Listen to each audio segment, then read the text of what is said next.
నమస్తే. ఎన్నో ఆధ్యాత్మిక కార్యక్రమాలు మన ఛానల్‌లో ప్రసారం అవుతూనే ఉంటాయి. అలాగే రాశి ఫలాల ద్వారా చాలా విషయాలు గతంలో కూడా వివరించి ఉన్నారు. మనందరికీ సుపరిచితులు నాయకంటి మల్లికార్జున గురువుగారు. సో, మల్లికార్జున గురువుగారితో మనం చాలా కార్యక్రమాలు మున్ముందు చేద్దాం. కాకపోతే ఈరోజు ఒక ముఖ్యమైన కార్యక్రమం చేయబోతున్నాం. ఎందుకంటే ఆయన ప్రముఖ జ్యోతిష్యులు, వాస్తు అలాగే ఆగమ శాస్త్ర, గణిత శాస్త్ర పండితులు కాబట్టి ఈరోజు ఒక మంచి విషయం గురించి చెప్పబోతున్నారు. శని వక్రగతిన పట్టబోతోంది. జూన్ 30 నుంచి 138 రోజుల పాటు ఉంటుంది అన్నట్టుగా వివరిస్తున్నారు. అయితే వివిధ రాశుల వారికి ఏ విధంగా ఉంటుంది ఈ శని ప్రభావం అనేది చూడబోతున్నాం, వినబోతున్నాం. ఎక్కడా కూడా స్కిప్ చేయకండి వీడియోని. ఎందుకంటే ఇది అన్ని రాశుల వారికి సంబంధించింది కాబట్టి ప్రతి రాశి వారికి ఈ విషయాన్ని చేరవేసే ప్రయత్నం చేయండి తప్పకుండా. ఇక గురువుగారు చెప్పేటటువంటి పరిహారాలు ఏవైతే ఉన్నాయో తూచా తప్పకుండా పాటించండి, నోట్ చేసుకోండి. డౌట్స్ ఏమన్నా ఉంటే కామెంట్ బాక్స్‌లో తెలియజేయండి. లేదు గురువుగారిని మేము కలవాలి అనుకుంటున్నామంటే స్క్రీన్ మీద కనపడే నెంబర్‌కి కాల్ చేయండి. నమస్కారం గురువు. నమస్కారం. గురువుగారు, ఈ శని వక్రగతి వలన వృషభ రాశి వారికి ఏ విధంగా ఉండబోతోంది ఈ 138 రోజుల పాటు చెప్పండి? తప్పకుండా అమ్మ. ఓం శ్రీ గురుభ్యో నమః. వృషభ రాశి వాళ్ళ యొక్క గ్రహగమన గతులు మనం పరిశీలన చేస్తే ముందుగా శని వక్రగతి. అంటే శని తిరోగమనంలో ఉండటం అనేది జరుగుతుంటుంది. సహజంగా ఏమిటంటే మనకి జూన్ 30వ తారీఖు నుంచి నవంబర్ 15వ తారీఖు వరకు కూడా 138 రోజుల పాటు శని వక్రగతిలో ఉంటుంది. వక్రగతి అంటే ఏమిటంటే గోచారరీత్యా శని 3, 6, 11 స్థానాల్లో సుఫలితాలను ఇవ్వటం అని జరుగుతుంటుంది. మిగతా స్థానాల్లో మంచి ఫలితాలు 3, 6, 11లోనే ఉంటుంది. చెడు ఫలితాలు, మిశ్రమ ఫలితాలు ఎక్కువగా ఏర్పడుతుంటాయి. ఓకే.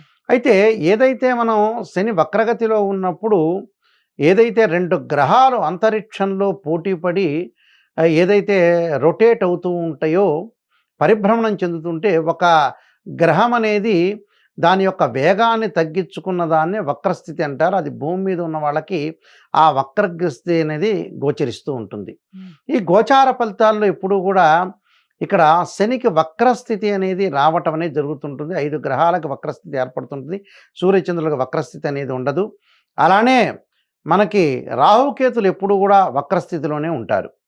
అయితే ఇక్కడ వృషభ రాశి వాళ్ళ యొక్క ఫలితాన్ని మనం చూస్తే ఏదైతే వక్రస్థితి ఉంటుందో అంటే తిరోగమనం అంటాము, అలానే మనం రెట్రోగ్రేడ్ అంటాం. అంటే డైరెక్ట్ కాకుండా రెట్రోగ్రేడ్లో ఉంటే శని ఏంటంటే వెళుతూ 2 ప్లానెట్స్ వెళుతూ వేగంగా తిరుగుతుండగా దాని యొక్క వెలాసిటీ తగ్గుతుంది. అంటే 2 కార్లు 100 కిలోమీటర్ స్పీడ్లో వెళ్తుండగా ఒక కారు ఉన్నట్టుండి 80 కిలోమీటర్స్ ఫాస్ట్లో తగ్గిపోతుంటుంది. అది భూమి నుంచి మనకు చూసే వాళ్ళకి ఏందనిపిస్తుంది అంటే అదేదో కారు యూటర్న్ తీసుకొని రిటర్న్ వెనక్కి వెళ్ళిపోతుందేమో అనుకుంటారు. అది వాస్తవం కాదు. అంటే భూమి మీద నుండి చూసే వాళ్ళకి మాత్రం అలా కనపడుతుంటుంది. కానీ అలా యూటర్న్ తీసుకునేది ఉండదు అక్కడ. అక్కడ ఏంటంటే కేవలం దాని యొక్క వెలాసిటీ, స్పీడ్ అనేది మాత్రమే తగ్గుతుంది అది. అంటే ఆస్ట్రోఫిజిక్స్ ప్రకారంగా ఏమిటంటే మనం చూసేవాళ్ళు ఏదైనా సరే ప్లానెట్స్ యొక్క పొజిషన్ అనేది గురుత్వాకర్షణ సిద్ధాంతం అని ఒకటి ఉంటుంది. అంటే గ్రావిటేషన్ ఫోర్స్ అనేది ఆ గ్రహాల యొక్క ప్రభావం అనేది మనిషి మీద పడుతూ ఉంటుంది. అప్పుడప్పుడు ఏంటంటే కొన్ని గ్రహాలు వక్రస్థితిలో ఏర్పడుతుంటాయి. వక్రస్థితిలో ఏర్పడినప్పుడు ఏంటంటే వెనక రాశి యొక్క ప్రభావం అనేది ఏర్పడుతూ ఉంటుంది. సహజంగా ఏంటంటే వృషభ రాశి వాళ్ళకి దశమ స్థానంలో శని యొక్క సంచారం. కుంభరాశిలో ఎప్పుడైతే కుంభరాశి అనేది దశమం అవుతుంది, దాని వెనక రాశి చూసుకుంటే భాగ్యస్థానం యొక్క ప్రభావం, శని యొక్క ప్రభావం అనేది వృషభ రాశి మీద పడుతుంది. అప్పుడు ఏమవుతుంది అనంటే ఇక్కడ విదేశాలకు వెళ్ళే యోగాలు పట్టే అవకాశాలు, ఉద్యోగులకు, నిరుద్యోగులకు విదేశాలకు వెళ్ళే అవకాశాలు ఎక్కువగా ఉండటం ఒకటి, పిత్రార్జితం కానీ వారసత్వ ఆస్తి కానీ వీళ్ళకి కలిసి వచ్చే అవకాశాలు ఉండటం ఒకటి, అన్నదమ్ముల మధ్యలో సఖ్యత, కోర్టు సమస్యలు కూడా పరిష్కారం అయ్యే అవకాశాలు ఉంటాయి. అంటే కోర్టు సమస్యలు కూడా కొన్ని పరిష్కారం జరుగుతాయి. అంటే ఆకస్మికంగా ధనలాభం, అలానే ఎటువంటి ప్రయత్నం తలపెట్టినా కూడా వాళ్ళకి కలిసి వచ్చే అవకాశం ఉంటుంది. అంటే లాభాదాయకంగా ప్రధానంగా ఉండే అవకాశాలు ఎక్కువ ఉంటాయి. రకరకాల పరిచయాలు ఏర్పడుతుంటాయి. ఆ పరిచయాల్లో కూడా నిష్ణాతులైన వాళ్ళ యొక్క పరిచయాలు, అంటే ఏదైతే ఎమినెంట్ స్కాలర్స్ తోటి పరిచయాలయ్యే అవకాశాలు ఎక్కువ ఉంటాయి. దాంతోపాటు సంపన్న కుటుంబానికి చెందిన వ్యక్తులతోటి కూడా వివాహ పరిచయాలు ఏర్పడుతుంటాయి. అంటే వివాహ సంబంధాలు బాగా కలిసి వస్తుంటాయి. ఓకే. అంటే బ్రైడ్ గ్రూమ్‌కి కుటుంబ పరంగా మంచి సంపన్నమైన కుటుంబానికి చెందిన అబ్బాయి కానీ, అమ్మాయి కానీ రావటం, వాళ్ళొక గుడ్ క్యారెక్టర్ ఉండటం, ఇలాంటివన్నీ కూడా కలిసొచ్చే అంశాలు వీళ్ళకి. ఓకే. దాంతో పాటు అనేక సవాళ్ళను కూడా ఎదుర్కొంటారు ఇందులో. సవాళ్ళంటే కష్టపడింది ఫలితం రాదు కదా! ఒక సవాళ్ళు ఎదుర్కొంటేనే జీవితంలో లైఫ్‌లో ముందుకు వెళ్ళే అవకాశాలు ఎక్కువుంటాయి.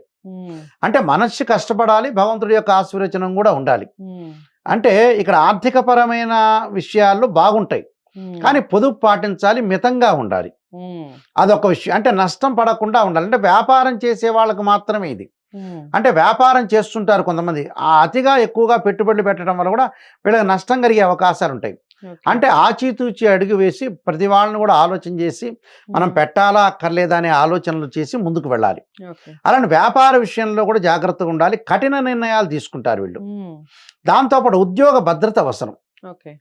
వివాహ శుభ కార్యక్రమాల్లో, ధార్మిక కార్యక్రమాల్లో పాల్గొనే అవకాశాలు ఒకటి ఉంటుంది. ప్రయాణాలు చేసేటప్పుడు కొంచెం జాగ్రత్తగా ఉండాలి. ఆరోగ్యపరంగా మటుకు కొద్దిగా జాగ్రత్త అవసరం. అంటే ఆరోగ్యపరంగా జాగ్రత్త అవసరం. అలానే విద్యార్థులకు బాగానే ఉంటుంది. అంటే ఏకాగ్రత అనేది అవసరం విద్యార్థులకి. స్త్రీలకు అనుకూలమైన కాలం.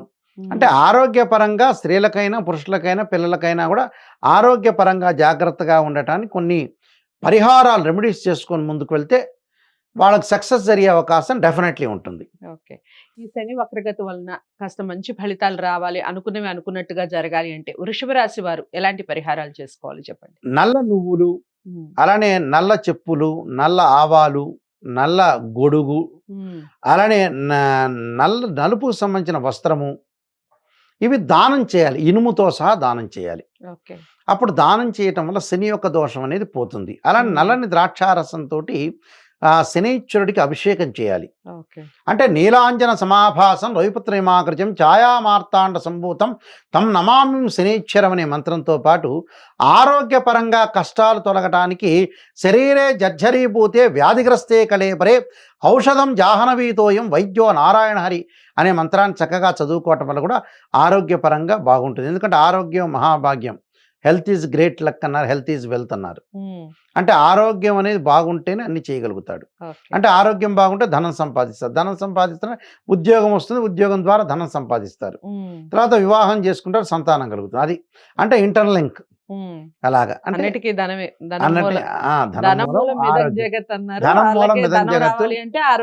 ఆరోగ్యంగా ఉంటుండ ఫస్ట్ ఆరోగ్యం, నెక్స్ట్ ధనం. రైట్. చాలా చక్కగా వివరించారు. అదండి విషయం. వృషభ రాశి వారు ఆరోగ్యమే మహాభాగ్యం కాబట్టి ఆరోగ్య విషయంలో కాస్త జాగ్రత్తలు వహించాలి. మీరు అనుకున్నవి అనుకున్నట్టుగా 100% జరగాలి అంటే గురువుగారు చెప్పినటువంటి పరిహారాలతో పాటు ఏదైతే స్తోత్రం చెప్పారో అది కూడా తూచా తప్పకుండా పఠించే ప్రయత్నం చేయండి. ఇంకా డౌట్స్ ఏమన్నా ఉంటే కామెంట్ బాక్స్లో తెలియజేస్తూ, లేదా గురువుగారిని కలిసి పరిహారాలు చేసుకోవాలి అనుకుంటే స్క్రీన్ మీద నెంబర్కి కాల్ చేయండి. గురువుగారు అపాయింట్మెంట్ లభిస్తుంది. చక్కగా మీరు ఇంకా పరిహారాలని ఏ విధంగా చేసుకోవాలి, ఎన్ని రోజులు చేయాలి, ఈ విషయాలన్నీ కూడా చెప్పడం జరుగుతుంది. వీడియోని లైక్ చేసి షేర్ చేయండి, ఛానల్ని సబ్స్క్రైబ్ చేసుకోండి. తదుపరి రాశితో మళ్ళీ కలుస్తాను. నమస్తే.